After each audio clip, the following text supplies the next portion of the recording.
Kumusta mga katropa? Meron akong kwento na pampagood vibes para sa inyo. Kung animal lover ka ay para sa iyo ang kwentong ito. This is Tropang PH, kaya simulan na natin to.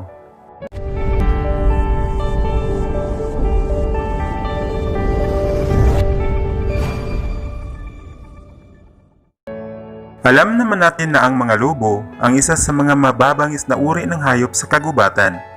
Ngunit magugulat ka dahil hindi pala lahat ng mga lobo ay may maitim na puso. Isang lalaki sinagip ng lobo mula sa mabagsik at napakalaking uso. Sa isang lugar ng Amerika na malapit sa kagubatan, isang batang lalaki na si Tony ang naninirahan doon kasama ang kanyang ina. Nasa ibang bansa ang kanyang ama dahil na rin sa kanyang trabaho. Isang araw, nakipaglaro siya sa kanyang mga kaibigan na malapit sa kakahuyan. At sa bandang dulo ay may nakita siyang isang batang lobo. Natigil ang kanyang paglalaro dahil mas interesado itong malapitan ang lobong ito. Nang lumapit na siya ay nakita nitong hindi na makagalaw ang batang lobo dahil na rin sa sugat na nararamdaman nito. Naipit sa nahulog na sanga ng kahoy ang mga paa nito kaya naman parang humahagulhol na lang ito nang malapitan ni Tony. Naawa si Tony sa kanyang nakita, kaya naman kinuha at dinala niya ang lubong ito sa kanilang bahay upang malunasan at mabigyan ng agarang gamot. Nang makarating na sa bahay si Tony, ay laking gulat ng kanyang ina at naitanong ito ng bigla. Tony, ano bang ginagawa mo? Halos araw-araw may hayop kang dinadala dito sa bahay. Parami na rin ang ating inaalaga ang hayop. Bakit ba kailangan mo pang gawin ito, anak? Nay, tingnan mo, ang ganda oh. Sobrang cute niya. Nakita ko ito, Nay, sa kagubatan na malapit lang dito sa atin. Naawa kasi ako, Nay, dahil nagtamo ito ng sugat. Umiiyak kasi siya, Nay. Tingnan mo, Nay, ang cute ng batang lobo. Nanlaki ang mga mata ng kanyang ina. Ano? Lobo? Nababaliw ka na ba, Tony? Alam mo ba na ang mga lobo ay mababangis na hayop sa kagubatan? Baka mapahamak pa tayo niyan, kaya ibalik mo yan doon. Ngayon din. Nay, pakiusap. Kaawa-awa kasi siya eh. Mag-isa lang siya doon at baka ano pang mangyari sa kanya, inay. Sige na, inay, dito na lang muna siya hanggang gumaling na ang kanyang mga paa. Tutulungan kita, inay, mula sa paglilinis ng bahay hanggang sa paghugas ng mga pinggan kapalit nito. Sigurado ka ba dyan, Tony? Sige nga, pagbigyan kita ngayon. Dito muna siya. Doon siya ilagay sa ating kamalig. Laking tuwa ni Tony na tanggapin ng kanyang ina ang lobo. Kaya napayakap ito ng mahigpit sa kanyang ina. Pinangalanan nila itong si Jack.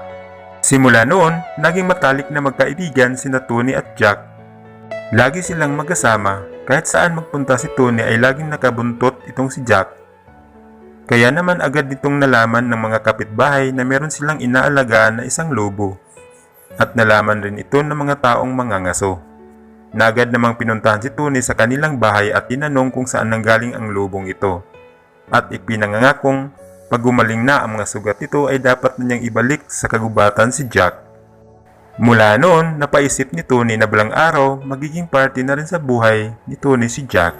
Habang lumilipas ang mga araw ay lumalaki na rin si Jack at habang magkasama ang dalawa ay kinukutyat si Tony sa kanyang mga kaibigan.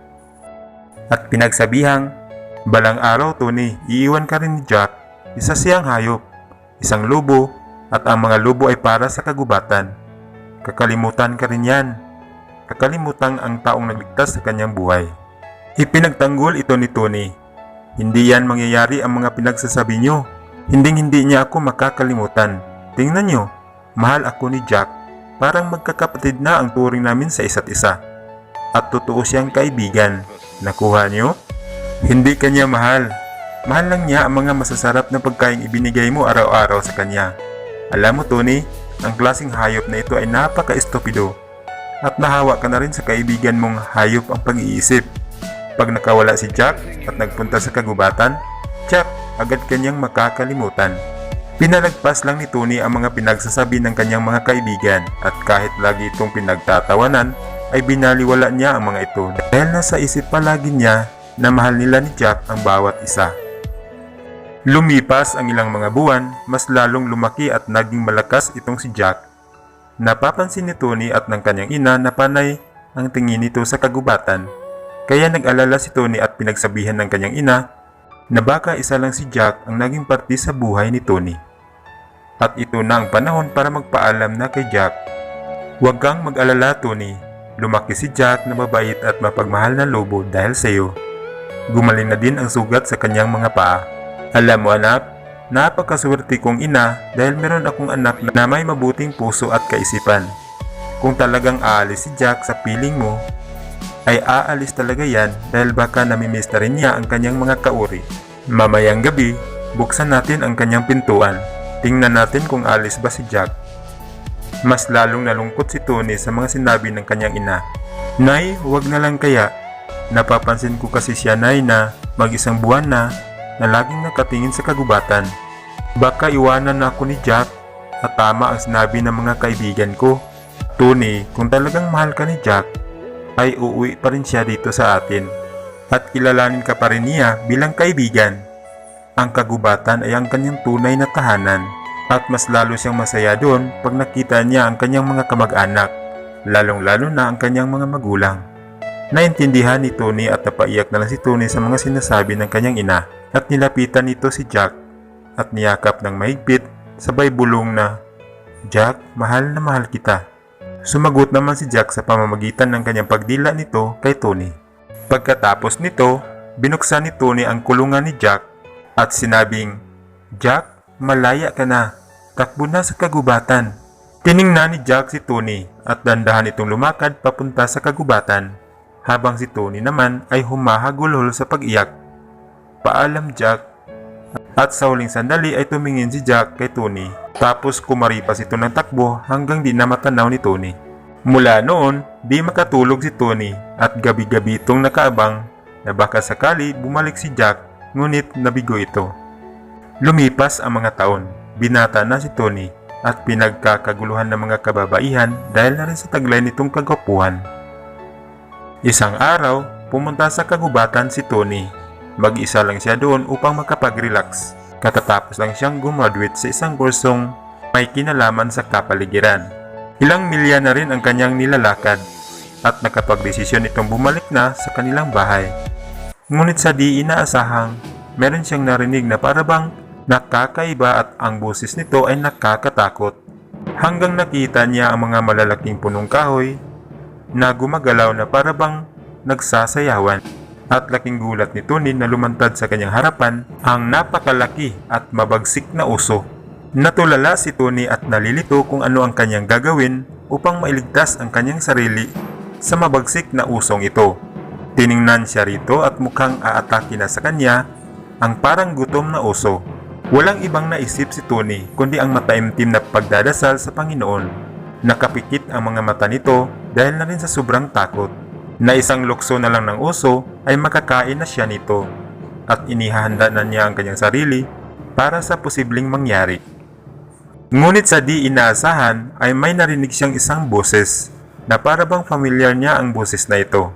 Nang idinilat niya ang kanyang mga mata ay nakita niya ang isang lobo at ang uso na nakipagsagupaan ng lakas. Laking tuwa ni Tony nang maalala niyang si Jack ang lobong ito. Walang nagawa ang napakalaking uso dahil na rin sa matalas na pangil ni Jack at kumaripas na lang ito sa pagtakbo. Tinawag ni Tony si Jack at lumapit naman si Jack nang naalala niyang ito pala ang taong nagligtas sa kanyang buhay noon. At nagyakapan ng mahigpit ang dalawa. Maraming salamat Jack sa pagkaligtas mo sa akin. Talagang totoo kang kaibigan. Sa di kalayo ay may nakita silang ibang mga lobo na lumapit sa kanila. Ngunit pinapaalis ito ni Jack at sinisigawan na parabang kinakausap niya ang mga ito. Napaluha na lang si Tony sa mga sandaling pagsasama ng kanyang kaibigang lobo at sinabi niya sa kanyang sarili, Oh my God, mahal talaga ako ni Jack at isang totoong kaibigan. Itinaya ang kanyang buhay para mailigtas niya ang aking buhay. Pagkatapos noon ay ligtas nang nakabalik sa bahay si Tony. At masaya itong ibinalita at ikinuwento sa kanyang kaibigan ang mga nangyari. Are you all my personal dream?